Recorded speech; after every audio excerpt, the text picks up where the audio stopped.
Hello, everyone, and welcome to our next episode of CIA, Catholic Investigative Agency. As we normally do for these, we have researched for hundreds of hours on this topic. We're talking about the Latin Mass, the Tridentine, traditional Latin Mass, the Tridentine Mass, and the Novus Ordo, a little history of how the Novus Ordo came to be, and why the Pope is making the traditional Latin Mass so much more available all of a sudden. If you're under 50 and you're in the church, a Catholic, you're sort of sitting there, what's all this about Latin Mass? I don't know anything about Latin Mass. Well, that's one of the reasons that we're doing this show, and a number of people in Rome are very interested in making sure that the message gets out about what is being called the reform of the reform, and we'll see a lot more of that as the years come along. You're going to see in the parishes in 2011 a good number of changes to just some of the responses that we make as people. That's all part of what's called the reform of the reform. We'll get into that a little bit later in the second part of our show. To give you an example of some of the research we did, all of these books up here and a number of articles, our research team, our crack research team has read various ones of these. We've had conference calls with people like Father Peter Stravinskas and Alice von Hildebrand. This is an exceedingly well-researched show, and it's hundreds of hours, articles, online articles, different major portions of these books, in some cases the entire books. So again, as we always tell you, we have hundreds of hours of research available. When you look at the final product here, the DVD of this, we will also have produced another information DVD that has all of the research on it, all the references to the books, the articles, all of that sort of thing. So again, we can't collapse 400 or 500 hours of research on stage here, not in the heat under these lights, but we sort of sum it up and give it to you in roughly an hour, and then hopefully you'll pick up the ball, learn much more about it yourself, and spread the word. I can assure you the Vatican and people of the Vatican want this reform of the reform being understood by the laity. So that's what we're going to get into now. We have a certain thesis. We begin every CIA show with a thesis. And our thesis for this episode of Catholic Investigative Agency is that certain individuals at Vatican II set about to destroy the theology of the Catholic Mass, which would ultimately destroy the Catholic Church. It's quite a bold statement. There's an old saying in the Church which sums up the connection between prayer and belief, and that is, lex orandi, lex credendi. Translated, the law of prayer is the law of belief. Now, there's an intimate connection, a very intimate connection, between how we pray and how we believe. Since the purported aim of these individuals was to destroy the faith, they had to first destroy the prayer of the Church, the highest form of the prayer of the Church, which is the Mass, the holy sacrifice of the Mass. In fact, many of those involved with the deformation of the Mass were not bashful at all about their work. One priest, for example, Father Joseph Guilleneau, he was a Vatican II Periti, we'll get into that in a moment, said, "This needs to be said without ambiguity. The Roman Rite, as we knew it, no longer exists. It has been destroyed." One of the leading opponents of the drastic changes at the Council, Cardinal Alfredo Ottaviani, said, "They wanted to make a clean slate of the whole theology of the Mass. It ended up, in substance, quite close to the Protestant theology, which destroyed the sacrifice of the Mass." Now, these are all very high-ranking people at Vatican II. All the people behind the scenes, these are their comments. They knew what was going on. In the words of the famed and noted philosopher Dietrich von Hildebrand, "Truly, if one of the devils had been entrusted with the ruin of the liturgy, he could not have done a better job." So, let's present some history. In the 17th and 19th centuries, a heresy known as Jansenism began to appear in the Church, largely in France. Jansenism was tied closely in its outlook to sort of the Protestant understanding of grace and predestination and man's relationship to God. The matter of fact, Jansenism sounded very much like the Protestant revolt of Martin Luther and John Calvin. It was named after its chief proponent, a Catholic bishop by the name of Cornelius Jansen. This corruption of Catholic theology, which is what every heresy is, began to express itself in strange liturgical innovations, like dancing at the liturgy and prophetic utterances. Sound familiar?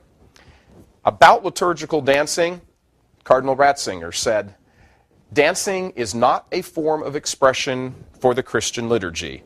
Take that to your parish worship committees as a quote. Write that down. These new rites, the jumping around, the prayer, the prophetic utterances, and the theology behind them began to gain popularity among many Catholics in the pews as time went by. The populace, regular people going to Mass every day, every Sunday, began moving away from the liturgy and the ecclesiastical forms and the tradition. In the middle of the 19th century, a Benedictine monk by the name of Dom Guéranger, he was the founder of the French congregation at Solesmes, he set about wanting to revitalize an appreciation for the Mass, which at the time was the Tridentine Mass. It was the previous Mass for the 1300 years before that. It was the Mass. It was eventually codified by the Council of Trent in the middle of the 16th century. And remember, it was the only Mass there was. He's considered, Guéranger, is considered the founder of what became known as the new liturgical movement. But what it started out as is not how it ended up. A number of decades after his death, another Benedictine, Dom Baudat, took up the reins of the cause with an eye to transforming the liturgy itself. This was a departure from what Guéranger had thought. Guéranger had wanted to make the people understand, help them understand more the beauty and the depth of the Catholic Mass, to make it more meaningful to them so they would understand it more. That's how the new liturgical movement began. Baudat wanted to change the Mass itself, not get people's appreciation better, but to change the Mass itself in an effort to make it more ecumenical, more welcoming to Protestants. His thought was that if it was less Catholic, that more Protestants would say, oh, that seems kind of nice, that seems at home to me, I think I'll go to that. As a lead-up to this, Baudat, experimented with all sorts of innovations in the Mass. He used to hold what he called these things himself, his naughty little retreats, where he would collect various like-minded priests and invent changes in the Mass. So they'd go off to these little places, these like remote places, and sit together and have like a little committee and figure out what changes to make in the Mass, and then they'd go through the Mass and celebrate the Mass with their little changes in it. These were happening in forests, monasteries or retreat centers buried deep in the forests of France and things like that. Word got out about this. His critics called them little orgies of liturgical ecumenism. Whatever the term, they were laboratories of change. Baudat is important to this whole discussion only insofar as what he does is he opens the door to changing the liturgy, changing the Mass, so that it could be more accepted by Protestants. That's why he's important in this. He died in 1960, but before he died, his idea and those of others had already crept in and began popping up here and there. We have a number of pictures here for you. Look at the monitors, please. These pictures were taken in the United States in various parishes in the 1950s. 1950s, some of them are from South Dakota. What was being experimented with, remember, this is 10 years or so before Vatican II and 12 to 15 years before the new Mass begins. But what do you see? Here's a couple bringing up the gifts. That never happens in the Tridentine Mass. Over here on the right, you see a picture of two young first communicants, little 7, 8-year-old boys, bringing up the gifts to who? Cardinal Cushing in Boston in the 1950s. A couple other pictures we have. This is a Mass and celebrated in a parish in South Dakota, and I believe it was 1954. I might be wrong on the year, but in the mid-50s, where the priest is actually facing the people. No ad orientem. This is 10, 15 years before the new Mass comes in. A couple other pictures we have here. On the left, you see nuns processing up the aisle, bringing up the gifts. Same thing in the middle picture. On the right-hand side, you see the priest, the main celebrant, going to the nuns right at the sanctuary and receiving the gifts. So these things were going on for a while. There was also a change to the liturgies of Holy Week. That happened in 1955. So the whole point of this is just to say that the liturgical changes that came roaring out of Vatican II didn't just drop out of the sky. They didn't come out of nowhere. They were already cropping up here and there. Now, there's a period in the Church, particularly in the beginning of the 20th century, where the term liturgical reform meant something very different depending on who you were talking to. Remember, you've got two understandings of this. Liturgical reform, meaning reform the people's understanding of the Mass so they can more beautifully appreciate it, versus reform the Mass itself. Two different schools of thought here. It didn't necessarily mean changing the liturgy, as we said, at least not significantly. It also meant reforming the sense of what the liturgy was all about. helping the laity to come to a much deeper appreciation of what is actually going on at Mass, what we call the theology of the Mass. Now, this is key. The Mass is a participation in the sacrifice of Jesus Christ to his Father for the redemption of mankind. That's why there's a priest. A priest offers sacrifice. This is why Protestant denominations don't have priests, because there's no sacrifice. What's offered in the Catholic Mass is Jesus Christ himself, his body and blood, soul and divinity, under the appearance of bread and wine. That is the central holding for the Catholic Mass, the sacrifice of the Mass. This is done in imitation of Christ himself, who instituted the Holy Eucharist in the moments before his passion and death. He did this in the context of a meal, as we know, the Last Supper. But the context of how he did it is not more important than what he did. It's that he was introducing himself, and this was a representation, a representation in advance, in anticipation of what was going to happen on Calvary. And it was something he gives to the church from time immemorial. That's the point of it. The point that it happens in a meal, in the setting of a meal, is not as important as the fact that there is a sacrifice going on. Then Cardinal Ratzinger said, the Eucharist that Christians celebrate really cannot adequately be described by the term meal. But if you go into tons of Catholic parishes these days, what do you hear? Oh, it's the supper. Oh, it's the meal. It's the supper meal. The word sacrifice you barely hear anymore. You barely hear anymore. So the emphasis is no longer on sacrifice, but it's on the meal. Indeed, if the sacrificial victim, as we understand this, is the sacrificial victim, and this is back from the Old Testament as well, if the sacrificial victim is not eaten, then the idea of the sacrifice being participated in doesn't happen. So the idea of a meal or supper is secondary to the sacrifice itself. That is Catholic theology, and that's what the entire Mass is built on, that theology. This is where Protestant and Catholic understanding of what happened in the upper room the night before Jesus' passion start to separate. And, as chance would have it, it's this dispute over the understanding of the liturgy where this reform, which way the reform goes, starts to break apart. Is it a sacrifice or is it a supper? Some wanted to change the emphasis of the Mass, while others wanted to improve the understanding of the Mass. It's very key to understand this. This becomes a whole sore point when people start arguing. The so-called conservatives and liberals start arguing. Change, change, change. Well, what's the change for? The change is to make us more appreciative of what's going on, or is it to just change the Mass? So be very careful when you hear the word change. It means two different things depending on which side you're talking to. As history has proved out, the one camp that won this was the one that wanted to change the Mass, not the one that wanted to make us more appreciative and understanding of the theology. When Vatican II began in 1962 under Pope John the 23rd, liturgical reform was just one of the items that was up for discussion and up for change by the Council Fathers. It was, however, though, in fact, the very first reform to come out of the Council. And it was largely driven by a group known as the Periti. Now, we mentioned those earlier. We had a quote from one of them. Periti were liturgical experts. The word Periti is Italian for expert. And they were extremely influential behind the scenes of what was going on at Vatican II. They were the ones who had the ideas in their minds of what should happen to the Mass, what the changes should be in the Mass.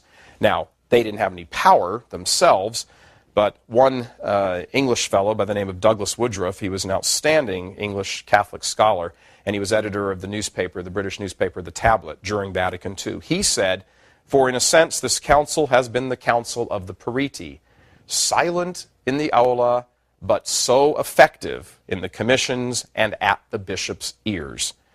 The Catholic bishop of the counties of Cork and Ross in Ireland, Bishop Lucy, said, quote, "The Periti were more powerful than most bishops, even though they had no vote, because they had the ear of a cardinal or the head of a national group of bishops, and they were influential in drafting the council documents." He said the expert is the person with the power. The first document to come out of the council was entitled Sacrosanctum Concilium, means the Constitution on the Sacred Liturgy. It was promulgated on December 4th, 1963. What this document actually says becomes the whole sore point, the whole source of the heated debate that starts going on in the church and still goes on when people are running around in parishes. Oh, Vatican II said this, and Vatican II said that. Really? Have you read the document? And this is where our discussion must turn to a man by the name of Father Annibale Bugnini. He is the one figure who is crucial to our understanding of the changes that occurred in the Mass. So let's talk about him. First, the man. While it has never been completely established that he was a Freemason, he himself actually denied it up until his death, leading intellectuals in the church, not the least of which were Dietrich von Hildebrand and his wife Alice, as well as many, many others, are convinced that he was a Freemason. Freemasonry was first condemned by Pope Clement XII in 1738 with a papal bull. Catholics were forbidden from joining Masonic lodges. The reason is that Freemasonry is a secret society opposed to many teachings of the Catholic Church. In fact, it is condemned outright as a force bent on destruction of the Catholic Church, not just a contrary opinion. According to Pope Pius XII in 1958, the roots of modern apostasy, listen to the language he's using. The roots of modern apostasy lay in scientific atheism, dialectical materialism, rationalism, Illuminism, laicism, and Freemasonry, which is the mother of them all. In fact, since 1738, and this is according to the Masons themselves, 8 popes have condemned Freemasons 17 times and reiterating the ban on another 400 occasions. And this condemnation has never been revoked. As a matter of fact, it was recently restated by then Cardinal Joseph Ratzinger, obviously Pope Benedict now, when he was prefect for the Congregation for Doctrine of the Faith, the CDF. He said, the Church's negative judgment in regard to Masonic association remains unchanged, since their principles have always been considered irreconcilable with the doctrine of the Church, and therefore membership in them remains forbidden. The faithful who enroll in Masonic associations are in a state of grave sin and may not receive Holy Communion. So if anybody tells you the Freemason thing is, oh, we're kind of all buddies and chums now, yeah, let bygones be bygones. Well, the bygones haven't bygoned, they're still here. If Bugnini was a Freemason, and like I said, many, many people believe he was, if he was a Freemason, and the suspicion, as we said, is much more than just idle Roman gossip, then the changes that occurred in the Mass now take on something of a sinister nature. If he was a Freemason, then he was actively trying to destroy the Church by destroying the life of the faithful, by destroying the Mass, by introducing all of these changes into the Mass. Bugnini was the man who had the single greatest influence on the changes in the Mass. We're going to show you how. This is how. About 15 years before Vatican II begins, Bugnini began intensive liturgical studies. He kind of became something of a liturgical expert. In 1948, he was appointed the secretary of Pope Pius XII's Commission for Liturgical Reform. In 1956, he became consultor to the Sacred Congregation of Rites. Now remember, 1956, we're starting to get up to Vatican II. Pope John XXIII isn't there yet. The council hasn't been called, but he is moving to the forefront of the liturgical movement. In 1957, he becomes professor of sacred liturgy at the Lateran University in Rome. 2 years later, in 1959, Pope John XXIII calls for the Second Vatican Council. And in 1960, he places Father Bugnini in a position which enables him to exert incredible influence on the future of the Catholic liturgy. He was appointed secretary to the Preparatory Commission for the Liturgy of the Second Vatican Council. In other words, he's the guy in charge of the committee that's looking at all of the changes in the Mass. He becomes the top dog, in effect, sort of the general on the ground. He was the driving force behind the drafting of what's called the preparatory schema. The plan in preparation for putting it together. This group, this preparatory commission took suggestions and different schemas and plans from all sorts of people, put them all together, looked at them, and then produced one schema, one plan, and that's what gets presented. The draft document on the liturgy, is the one that was to be eventually be placed before the council, before the Second Vatican Council, for the fathers of the council to discuss. It was referred to by some as the Bonini schema, by his admirers actually, and was accepted as the document, the schema, that was produced by the Liturgical Preparatory Commission. That vote was taken on January 13th, 1962. It was his document. They had all these documents. His document, no surprise there, he was the head of the commission. His document is the one that comes out of this commission as, here are our suggested changes to the Mass. The Liturgy Constitution, which the Council Fathers eventually voted on, was substantially identical to Bonini's draft schema. Now, it should be noted that there were substantial misgivings about the plan from the beginning, but for reasons that we can never really seem to know, and all of these different authors never seem to really nail it down, and it seems to be lost to history, or we just don't know. But for whatever reason, Bonini was able to overcome whatever opposition he had, and he had a lot of opposition to his plan. In either case, whatever happens, on December 4th, 1963, as we've noted, the Second Vatican Council adopts and approves Bonini's plan for changes to the Mass. So what were Bonini's thoughts about the changes in the Mass? His own thoughts, him personally? We must strip from our Catholic prayers and from the Catholic liturgy everything which can be the shadow of a stumbling block for our separated brethren, that is, for the Protestants. This is the guy who formed the new Mass. Now that quote is extremely telling. He gave it to Osservatore Romano, the Vatican newspaper, in 1965. Now the question's been out there all this time if Bonini was actually concerned with making the Mass more Protestant-friendly, or whether he was just using that as a cover for a Freemason plan to actually destroy the Mass. Now, we don't really think the answer to that's ever going to be known. As we said, he himself denied that he was a Freemason right up to his death. But whatever his motives, and like we said, there's no way to know what his intention was. One thing is absolutely certain. This one man set out on a course to so alter the Catholic Mass that at the very least it would lose practically any dimension whatsoever of being authentic Catholic worship. He said it himself. Strip away everything that's Catholic to make it more Protestant friendly. A very, very close associate of him, as a matter of fact, his secretary, said of his former boss, he accepted and embraced secularism because he said it was reality, and it was necessary to accept reality. He held to the modern philosophical view that man is made without God. This is an archbishop. That man is made without God and does not need God. That was made by his secretary, Abbot Boniface Lux, speaking about him in an Inside the Vatican interview not so many years ago. As to the curious question of whether he was a Freemason bent on destroying the Mass, a serious issue, some series of events happened which really started to feed this understanding or this suspicion. Very shortly after his schema is adopted by the Preparatory Commission, Bonini was suddenly removed as the secretary to that same commission and lost his professorship at the Lateran University in the same case. That happened in early 1962, very shortly after his schema is adopted by the Preparatory Commission. Because of who he was and what he was doing, nobody really believes that these moves could have been made without the knowledge and probably the consent and permission of John the 23rd. Most likely his consent.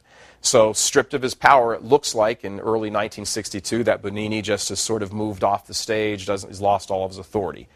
However, not very shortly after that, John the 23rd dies, Pope Paul VI is elected, and he appoints Bonini as secretary of the official body to implement the changes to the Mass that Bonini himself has guided through the Preparatory Commission 2 years earlier.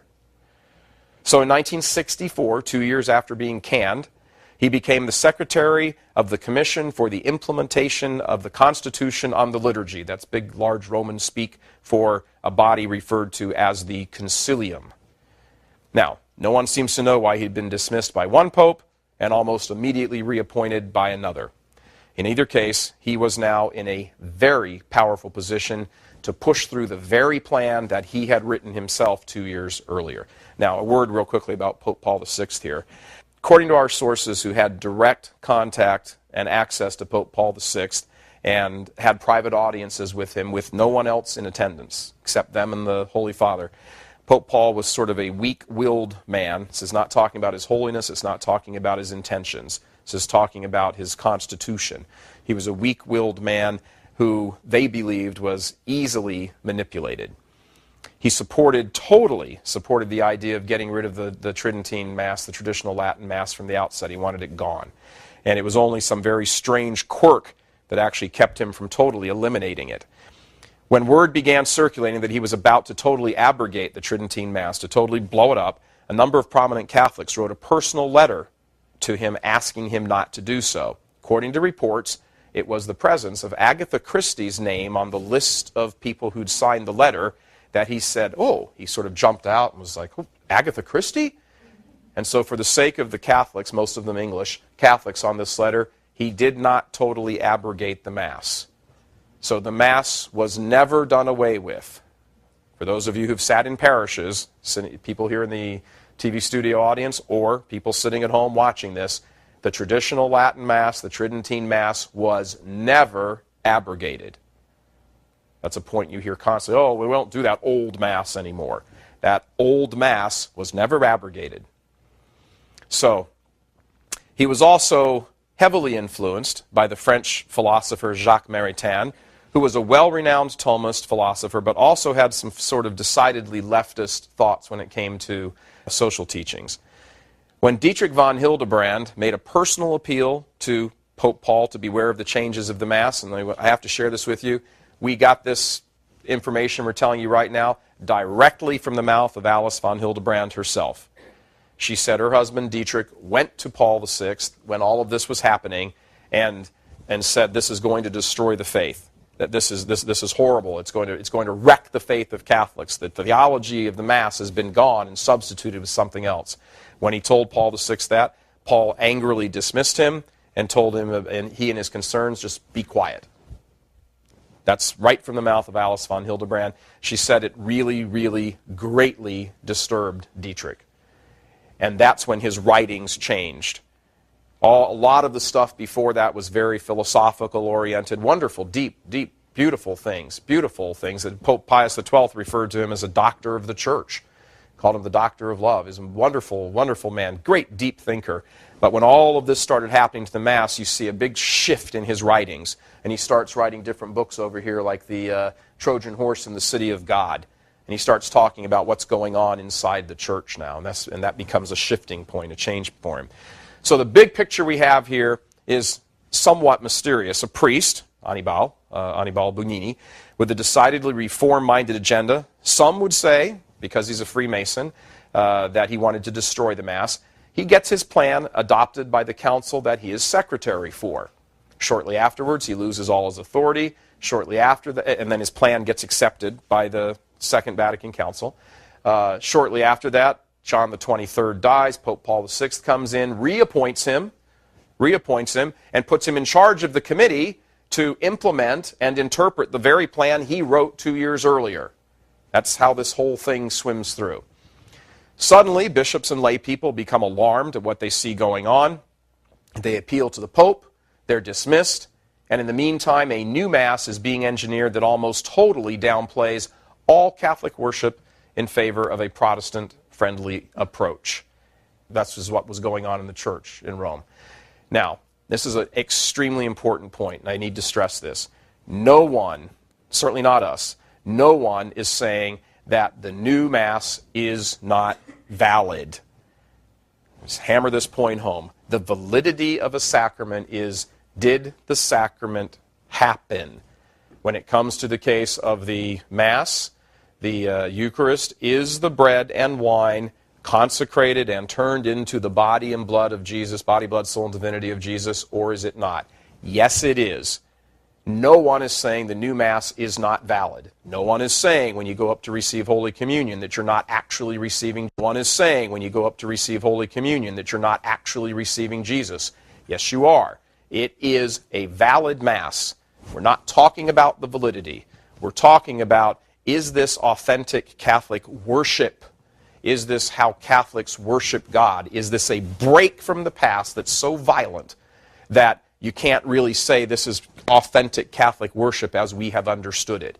Has the theology behind the Mass been so manipulated and twisted and deformed that Catholics going to this Mass miss something of the theology compared to talking about the traditional Latin Mass, the Tridentine Mass? That's what's at issue, not is it valid or not. To make a point, you can receive a sacrament validly and in the process still have your faith endangered. I'll give you an example. If you go to confession, and let's say you go to confession and you are confessing that you have committed adultery, and you have in fact committed adultery, and you go and receive absolution, and you know, if you receive absolution and you're contrite and all the normal things that happen with confession, is the confession valid? Yes. Have you been absolved? Yes. Has the sin gone away? Yes. All that's the case.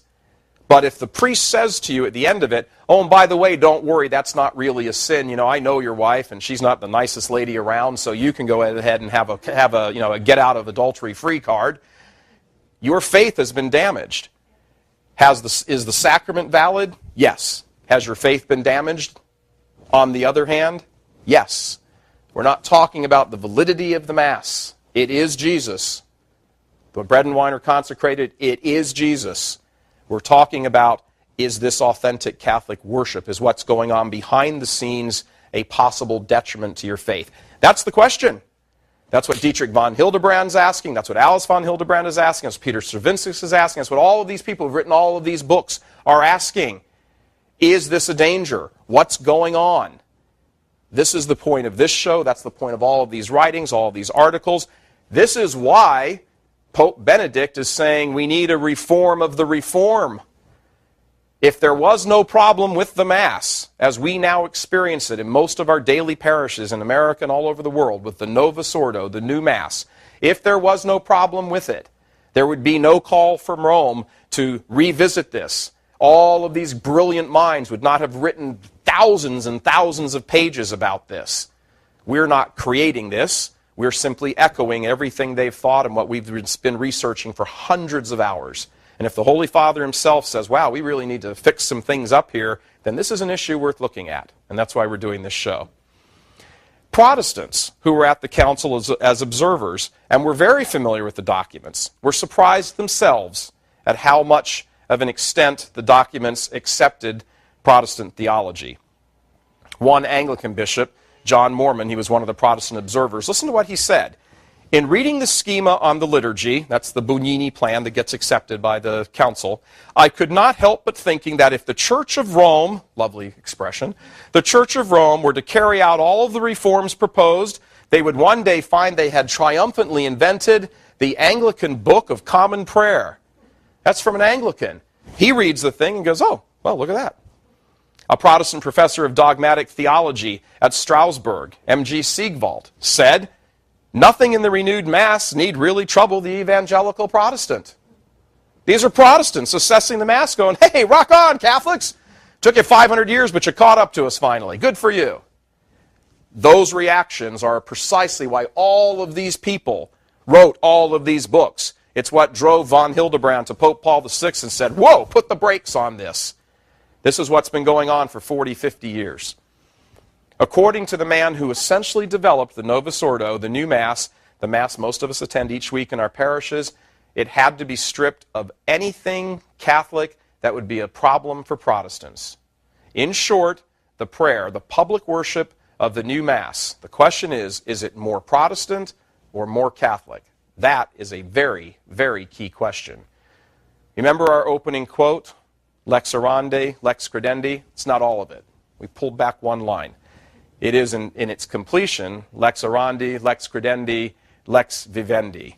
How you pray is how you believe, is how you live. There's a connection between our prayer, our belief, and our actions. Of course there is. That's the point. In Catholic theology, the model of prayer you use will impact what you believe and how you live. So, this is the cheery part of the show. Let's look at some numbers so we can see what has happened to how Catholics believe and how they live. Since the introduction of the new Mass in 1969, the Novus Ordo, enrollment in Catholic religious seminaries worldwide, these are religious orders worldwide, has dropped precipitously. Hold on to your seats. For example, Jesuit enrollment has plummeted 89%. In 1965, this is the Jesuits, there were 3,559 seminarians. In the year 2000, 10 years ago, there were 389. An 89% drop. Now, as an aside, many people will think, well, that's not so horrible. It is the Jesuits, after all. But it's telling. The Franciscans dropped from 2,251 to just 60 worldwide in 2000. The La Salette seminarians went from 552 to 1, a drop of 99.8%. The Oblates of Mary Immaculate also experienced the floor dropping out from underneath them. In 1965, they had 914 seminarians. In the year 2000, they had 13, a drop of 99%. And the Redemptorist order saw their seminarian numbers simply dry up also. 1,128 seminarians worldwide in 1965, 24 in the year 2000, a 98% drop. Now, overall, as we look at America, adding together all the religious order seminarians, the Jesuits, Franciscans, Dominicans, all of that, and the regular diocesan seminarians, there has been a 58% drop, more than half in 2 generations. In 1965, there were 6,000 seminarians. In 2010, 3,500. 3,500. That's for all of America, all religious orders, all diocesan. Anybody who would be ordained in this pipeline, no matter where you're from, in America, that's your full number, 3,500. Remember, those 3,500 seminarians aren't all ordained yet. Just because they're in the seminary doesn't mean they're going to turn out and become priests. Many of them will leave, find their vocation lays elsewhere. 3,500 seminarians does not mean 3,500 priests. Of those who were ordained, 1,575 men were ordained to the priesthood in 1965. In 2002, this is all priests in America. In 1 year, 450. A drop of over 70%. Now, that's the sorry state of affairs when it comes to laymen becoming priests. The story is even worse when it comes to women studying to be religious sisters. Look at these numbers. According to Georgetown Center for Applied Research in the Apostolate, a wonderful group known as CARA, in 1965 there were nearly 180,000 women religious. In 2002, there were just over 67,000. A 62% drop, 2/3 of a reduction in women religious. These are gigantic numbers, and it's a trend. If you look at the women currently, the average age is, they're almost 70. The average age is almost 70. If you were to make this number from 2002 to 2020, which is 10 years from now, these numbers would almost be gone. They'll all be dead or exceedingly, exceedingly old. Let's take a look at what happened to the laity in general. In the United States, prior to the new Mass being introduced, over 75% of Catholics attended Mass each week. 75%, 3 out of 4, is unheard of to not go to Mass. Today, 23% of Catholics in America go to Mass each week. A drop, a considerable drop, 65%. Less than 1 in 4 Catholics in the United States now goes to Mass. In Italy, it's only slightly better. It's only 30%. In France, the eldest daughter of the church, Charlemagne, the year 800, receiving the crown and becoming Holy Roman Emperor. France, the eldest daughter of the church, 12% of Catholics go to Mass each week. And in Ireland, less than 50% go to Mass once a month. Once a month. We could go on and on, but you get the picture. The faith has been eviscerated in these 40 years, and the decline has coincided with the new Mass. How you pray is how you live. The new Mass. How you pray is how you live, is how you believe. In study after study, Catholics have become Protestant in their views of theology and morality. According to CBS News, 70% do not believe in the real presence of Christ in the Eucharist. This is of Catholics. Over 90% reject the Church's teaching on contraception. Catholics are simply indistinguishable from the rest of America in the rates in which they abort, divorce, and cohabit. Poll after poll shows that Catholic youth under the age of 30 may be more pro-life than their parents are, but they are decidedly more accepting of homosexuality. Half of all Catholic high schools in America, half, have closed since 1965. Half. The number of Catholics between 18 and 30 that attend Mass each week has simply disappeared. Less than 5% of Catholics between the ages of 18 and 30 go to Mass. 95% of that group doesn't go to Mass. And for people who want to sit back and say, oh, don't be so concerned about those numbers, they'll get married, they'll have children, when that happens, they come back. No, they don't. A very recent poll was just conducted about a month and a half ago that says, you know what? That's a fairy tale. They do not come back. They do not come back. Marriage, kids, does not bring them back to the church. You could simply ask yourselves, well, if they grew up in all of this, and if they're under 30, they did, what would they feel this great pressing need to come back to? There's no denying that since the new Mass, the Church, in its Catholic character, in its public worship and living out of the faith by the laity, has simply been wiped off the map. So devastated has the faith become that when he was still Cardinal Ratzinger, Pope Benedict XVI said the churches may simply have to become smaller and live in isolated little pockets like it did back in the beginning centuries of the church. In fact, in 1997, he said, I am convinced that the crisis in the church that we are experiencing is to a large extent due to the disintegration of the liturgy.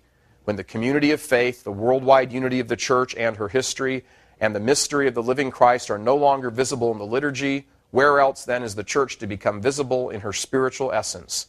Then the community is celebrating only itself, an activity that is utterly fruitless. What's he describing? He's describing Protestant services. That's what he's describing, where you just get together and kind of celebrate yourself. Let's recall again how all of this came about. This is the mechanism, how all of these changes came into the Mass. In the course of review now, in 1960, Bonini is appointed secretary to the Preparatory Commission, responsible for drafting the documents that will be presented to the full council. In his role, he draws up his schema, the Bonini schema, which is accepted by the Commission. Bonini's schema is then presented to the Council Fathers, who vote to accept it in December of 1963. Once official, its name changes from the so-called Bonini schema to Sacrosanctum Concilium, the first document of Vatican II. In 1964, the Concilium was established, the body, the group that was in charge of this, was established to implement Sacrosanctum Concilium. This was the body that Bonini was in charge of. Remember now, the document is the same one that he had written and drawn up himself 2 years earlier. Now, secretary to this body, he would also have oversight in implementing it and it being promulgated to the world. That's how this whole thing happened. This dual role of writing the document in 1962, which is eventually accepted by the Council Fathers, and then interpreting and implementing it starting in 1964, prompted one cardinal from England, John Heenan, to say, God forbid that the people who wrote the document would also be the ones who advanced it. But that is exactly what in fact did happen. In 1967, after a series of small incremental changes, Bonini unveils his vision for the new Mass to a synod of bishops in the Sistine Chapel right under Michelangelo's glorious frescoes. He unveils his Mass. Here it is, folks. We've had the Tridentine Mass, but here is the Bonini Mass. And reports are that this Mass was so repulsive and so disturbing that more than half of the bishops simply got up and walked out of the Mass. Precise changes that they found to be so disturbing, it's kind of a matter of debate. If you read through all of these things in different articles, you'll hear this, and then somebody will say, well, no, it wasn't this, it was that. But the point was, no one challenges the fact that a huge number of bishops got up and walked out and said, whoa, this isn't Mass, this isn't the Mass that we know, this isn't even close to it. What we do know is that there was this huge consternation and upset about what he did actually change. One bishop made these comments when he finished asking Bugnini about his radical changes. This bishop said he, Bugnini, spoke absolutely as if there had never been a Mass in the church before him. He spoke of his normative Mass as a new invention. Those comments were later echoed by people like Cardinal Ratzinger, when he said, in the place of liturgy as the fruit of development came fabricated liturgy. We abandoned the organic living process of growth and development over the centuries and replaced it, as in a manufacturing process, with a fabrication, a banal on-the-spot product. Look who's making these comments. Despite all the various objections, when it came time to being voted on by the bishops, it was passed. 71 bishops voted to approve, 43 voted not approved. That's hardly a ringing endorsement. And 62 approved with reservations, some of them very serious reservations. Nonetheless, after this, 2 years later, and this is the Mass that they saw inside the Sistine Chapel in 1967. 2 years later, in 1969, on April 3rd, Pope Paul VI officially promulgates this Mass, the Bugnini Mass, with little to no changes to the one presented in the Sistine Chapel. The official document is called the Apostolic Constitution on the New Roman Missal, and was the groundwork for the Mass we see today in all of our regular parishes. Archbishop Bugnini crowed about this in 1974. He said, the liturgical reform is a major conquest of the Catholic Church, and it has ecumenical dimensions, since the other churches and Christian denominations see in it not only something to be admired in itself, but equally as a sign of further progress to come. Notice what he says here, since the other churches and Christian denominations. There is no such thing as other churches. And we, the Catholic Church, are not one of a number of denominations. Protestant ecclesial communities are denominations. We are not. We are the original church that goes back to Jesus Christ himself, founded on Peter. This is an archbishop equating Protestant groups that he's incorrectly calling churches with the Catholic Church, as though, oh, now we're all the same and we can all get together and hold hands and do our stuff together. And he's wrong.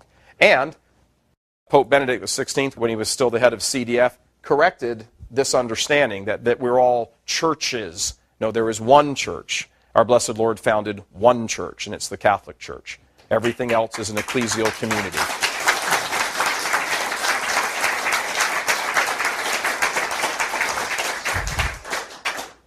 But there's more. The wording of this document is so vague in many places, and some people think it was deliberately written that way, that they actually accuse Bugnini of making it vague so that people could come around later and interpret it whatever way they wanted to. That not only the theology behind it is questionable, but the various implementations can be considered vague and open to wild interpretations. Now, Cardinal John Heenan, again, the same one who said, oh, please don't let the people who wrote this be the ones who implemented it. He said, he was Archbishop of Westminster, by the way, he said of the document, a determined group could wear down opposition and produce a formula patient of both an orthodox and a modernistic interpretation. Yeah, boy, did those words come true. It was precisely because of all of this ambiguity and room for interpretation that many viewed the changes as a threat to the faith of Catholics in the pews. And this is where a cardinal named Alfredo Ottaviani, as well as another cardinal, Antonio Bacci, became so alarmed they produced their own document and presented it to Pope Paul VI just as the changes were starting to be made.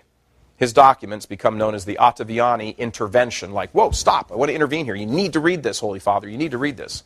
It's a blistering analysis of Bugnini's Mass.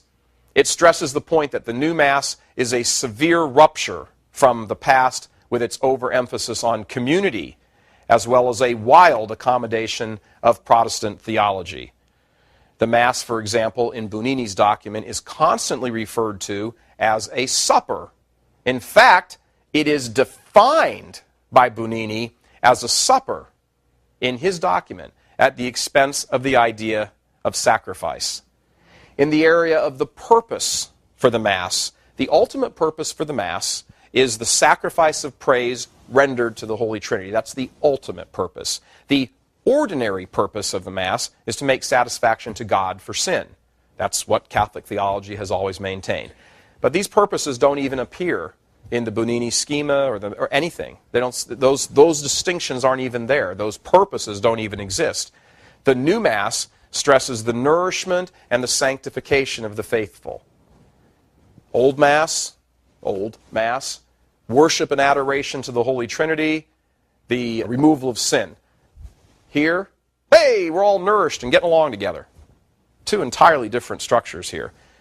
The intervention takes special exception, as a matter of fact, Ottaviani's intervention takes special exception to the term bread of life and spiritual drink. As in, blessed are you, Lord, God of all creation, through your goodness, we have this bread or wine to offer. It will become for us the bread of life or our spiritual drink. Those two expressions, according to the intervention, are so utterly vague, they could mean anything.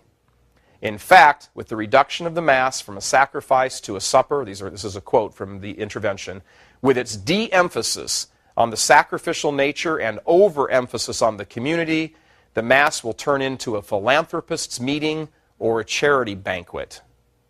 That was Cardinal Ottaviani's analysis or assessment of the Novus Ordo. The language used in the new Mass confuses nearly every aspect of the Mass. The idea of sacrifice, who's actually offering the sacrifice.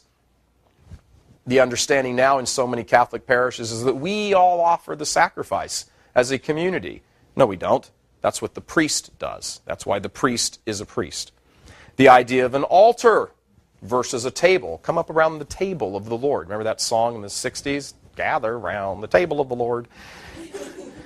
Yeah, I know that'll be the last time I do that. The total absence of the word transubstantiation. With all of these confusions, the very nature of the faith itself is undermined. This is what Ottaviani was stressing. So the former theology is largely dismissed and substituted. But the question is, what is it substituted with? When that old theology, the Catholic theology, is gone, something else is brought in. What is the something else? That's what we're going to talk about when we come back. We're going to have on stage a very, very knowledgeable priest who knows an awful lot about this and is going to sit around and ask him a few questions, and we'll hear his responses to what's going on with the Mass. We'll be right back right after this.